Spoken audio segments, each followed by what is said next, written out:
ഓം നമോ ഭഗവതേ വാസുദേവായ.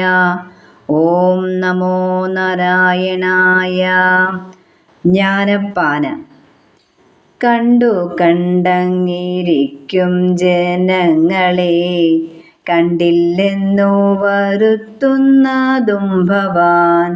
2-4 ദിനം കൊണ്ടൊരുത്തനെ തണ്ടിലേറ്റി നടത്തുന്നതും ഭവാൻ. മാളിക മുകളേറിയ മന്നന്റെ തോളിൽ മാറാപ്പു കേറ്റുന്നതും ഭവാൻ. നാം നിത്യവും കണ്ടുകൊണ്ടേയിരിക്കുന്ന ഒരുവനെ പെട്ടെന്ന് കാണാതാകുന്നു.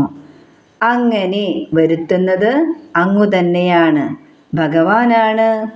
അങ്ങു തന്നെ ഒരുവനെ 2-4 ദിവസം കൊണ്ട് രാജപദവിയിലേക്ക് ഉയർത്തി പല്ലക്കിൽ സഞ്ചരിപ്പിക്കുന്നു.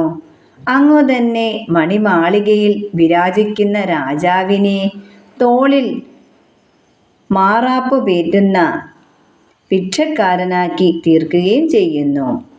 നാം നിത്യവും കണ്ടുകൊണ്ടിരിക്കുന്നവൻ അപ്രതീക്ഷിതമായി അപ്രത്യക്ഷപ്പെടുന്നു, അതായത് മരിച്ചു പോകുന്നു. ഇത് നടക്കുന്നത് ദൈവഹിതം അനുസൃതമായാണ്.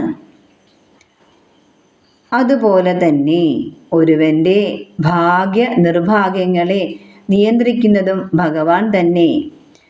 ഈശ്വരൻ വിചാരിച്ചാൽ 2-4 ദിവസം കൊണ്ട് ഒരുവനെ രാജാവാക്കാൻ കഴിയും. അതുപോലെ തന്നെ ഒരു രാജാവിനെ പെട്ടെന്ന് ഭിക്ഷക്കാരനാക്കാനും സാധിക്കും.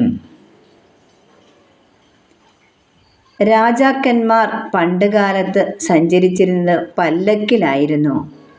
തോളിൽ മാറാപ്പേറ്റി നടക്കുന്നത് ഭിക്ഷക്കാരാണ്. ഇതാണ് അർത്ഥമാക്കുന്നത്.